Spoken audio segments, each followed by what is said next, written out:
O Consórcio Verde Brasil é uma iniciativa inovadora que surgiu através da busca pela harmonização das áreas ambiental, social e econômica, priorizando o crescimento sustentável e cooperado das mesmas, tendo como objetivo a valorização de substratos orgânicos. Após 2 anos de pesquisa, a empresa Naturovos e a cooperativa dos citricultores ecológicos do Vale do Caí, Ecocitrus, foram capazes de produzir uma solução ao ambiente socialmente inclusiva e economicamente eficiente para a produção de energia renovável. O projeto, realizado em parceria com a Companhia de Gás do Estado do Rio Grande do Sul, Sulgás, foi um sucesso, resultando na primeira planta de processamento e distribuição de biometano 100% renovável do Brasil. Agora, você irá conhecer mais sobre o processo de refinamento e distribuição do biometano. Esta é uma simulação baseada no funcionamento da planta física localizada na usina Ecocitrus em Montenegro, Rio Grande do Sul. A planta de geração de biometano funciona basicamente através da valorização de substratos orgânicos. Em geral, todo tipo de biomassa pode ser utilizada como substrato para a produção de biogás. Neste projeto é utilizado um conjunto de substratos orgânicos provenientes de processos industriais, classe 2. Antes de entrar no biodigestor, os substratos passam por processos de preparação como homogeneização do material, decantação, peneiramento e aquecimento. Após preparado, o substrato vem para o biodigestor, onde é gerado o biogás. Neste local, micro-organismos atuam em um sistema balanceado e suprido por temperatura, pH, nutrientes e teor de umidade, num processo de digestão anaeróbica de matéria orgânica. O projeto trabalha com 2 biodigestores em série, um modelo canadense e um modelo USB. O produto obtido é composto de 70% de metano, 28% de CO2, além de compostos de enxofre, nitrogênio e água. Além do biogás, o biodigestor gera um outro produto, o biofertilizante. Esse pode ser utilizado como adubo em solo agrícola. O biogás gerado vai para um gasômetro, que funciona como uma armazenagem para estabilizar o processo de produção. Tem a finalidade de retirar o CO2, a umidade e as demais impurezas do biogás compostos de enxofre, transformando este produto no GN verde, biometano. Após a purificação, o produto possui características equivalentes ao gás natural. O GN verde é composto basicamente de 96% de metano, menos de 2% de CO2 e traços de outros compostos. Aqui é armazenado o GN verde. O reservatório tem objetivo semelhante ao do gasômetro, absorver variações do processo. Tem a finalidade de comprimir e realizar o abastecimento do GN verde para sua utilização em veículos leves e pesados, além de possibilitar o seu transporte como gás comprimido. O projeto possui cestos de transporte que têm como objetivo realizar testes dos produtos em aplicações diversas. Muitas aplicações podem utilizar o biometano, pois este é um substituto energético equivalente ao gás natural. Dentre os possíveis usos estão processos industriais, veículos convertidos para o GNV, carros, ônibus e caminhões, geração de energia elétrica, aplicações comerciais e residenciais. O próprio Consórcio Verde Brasil o utiliza para a geração de energia elétrica e energia térmica nos processos de purificação e compreensão do GN verde, o que atesta sua eficiência e versatilidade. Utilize o GN verde. Seja você também um pioneiro no Brasil em soluções ao ambiente.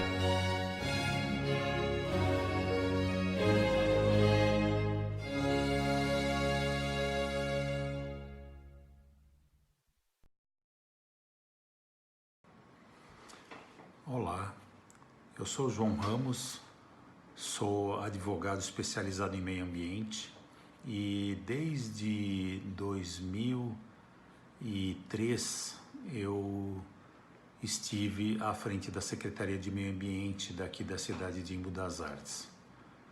Eu fui convidado para falar um pouco do processo do nosso aterro sanitário, porque, assim como a maioria dos municípios brasileiros, nós tivemos também bastante dificuldade aqui do nosso aterro. Na verdade, a história de Embu começa com um antigo lixão feito lá em 1995 e foi transformado num aterro controlado por força de lei, né? O Estado determinou que os municípios que tivessem lixões a céu aberto os convertessem de alguma maneira, e aí, através de um recurso do governo do estado, nós conseguimos transformar o nosso antigo lixão em aterro sanitário, e isso prosseguiu até hoje, né? Mas era operado pelo município e com bastante dificuldade. Então, quando eu estive à frente do município, da pasta de meio ambiente, nós operamos esse aterro procurando elevar o nível de qualidade dessa operação, e víamos que tínhamos deficiências por falta de tecnologia, de técnicos e de equipamentos adequados. Foi quando o prefeito à época buscou então desenvolver uma pesquisa de âmbito mundial para ver quais eram as tecnologias que tinham disponibilidade. Então, na época de 2008, aproximadamente, foram feitas um conjunto de empresas, né, ofereceram para nós tecnologias que o mundo vinha usando, e uma delas, para você cuidar exclusivamente de resíduos sólidos domiciliares, era a biometanização.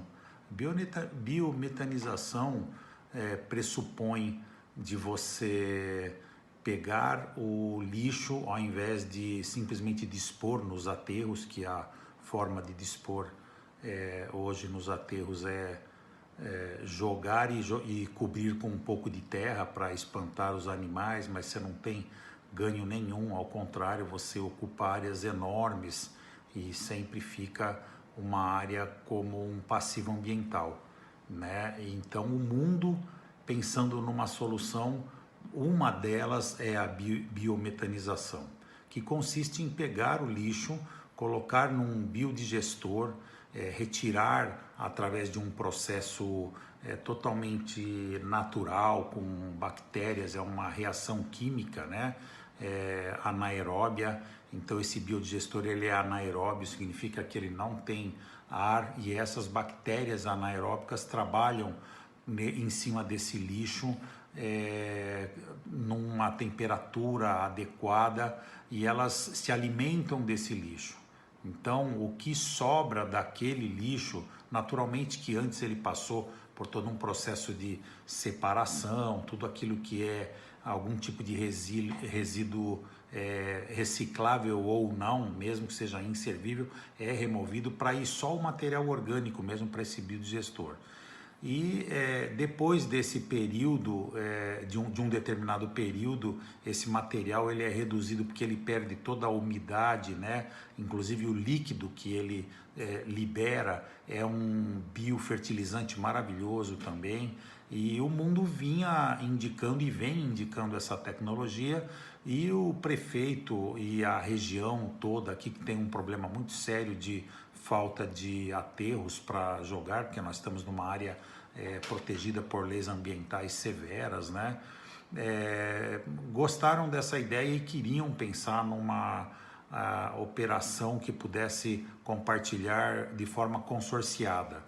A lei prevê isso, né? 2008 ainda não existia a Política Nacional de Resíduos Sólidos, mas já havia um conjunto de leis que olhavam para essa direção. E então foi quando nós constituímos uma parceria público-privada e começamos a definir a tecnologia. Foram feitas várias viagens para o exterior, juntamente com os técnicos do órgão licenciador aqui no estado de São Paulo, a CETESB, e para definir, porque não adianta você trazer uma tecnologia que não seja licenciável do ponto de vista de catalogação, do ponto de vista de homologar os equipamentos e as tecnologias.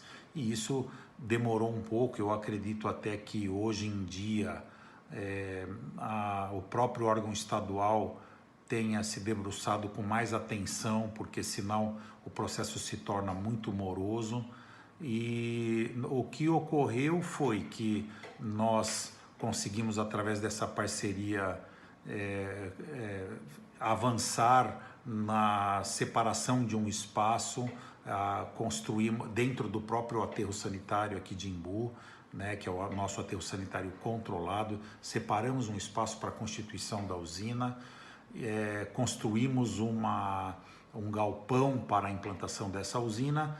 E agora, 2019, um pouco tardio, porque o processo de licenciamento é extremamente moroso, por isso que eu falo, o próprio órgão ambiental está procurando adequar melhor as análises a essas tecnologias, porque lá fora, na Europa, Estados Unidos, Índia, eles funcionam perfeitamente e no meio das cidades, e aqui é aquela coisa de você querer ser tão realista que acaba inviabilizando. O fato é que de 2008 para hoje, 2019, nós ainda não colocamos a nossa usina para funcionar. Conhecemos a tecnologia, a empresa comprou, adquiriu boa parte, se não toda a parte do equipamento, faltando apenas a homologação no órgão ambiental para a implantação. E uma vez implantado, nós teremos como primeiro ganho ambiental a redução de áreas para dispor esse lixo, porque hoje de cada 100 toneladas você consegue diminuir em volume 50%. Significa que se antes eu precisava de uma área para dispor 100 toneladas de lixo, hoje eu consigo reduzir em 50%, portanto eu consigo dispor o dobro. E não é mais o lixo orgânico que precise ser enterrado, ele sai um material seco, sem odor, sem líquido, e ele pode ficar a céu aberto. Inclusive ele pode ser utilizado na agricultura como um fertilizante, um fortalecedor de solo, mas também tem que ser patenteado pela Secretaria de Agricultura. Então, Imbu evoluiu bastante nessa experiência. Eu penso que as cidades vêm buscando tecnologias similares.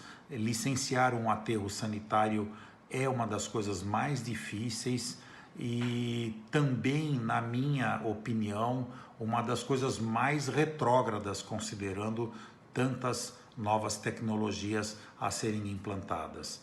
Então, eu parabenizo ao grupo de ter escolhido um tema tão relevante para o tempo atual, ainda que os municípios brasileiros estão bastante atrasados, forçando o próprio governo federal a prorrogar o prazo dado pela lei originalmente, né? Isso, se não me engano, foi para 2021, e isso faz com que todos nós, estando no poder público ou não, tenhamos de alguma maneira uma contribuição a dar para procurar acelerar essa implantação de novas tecnologias, como é o caso da transformação da biomassa em energia, porque é verdade, além de você ter esse ganho ambiental enorme, você pode ainda utilizar o gás metano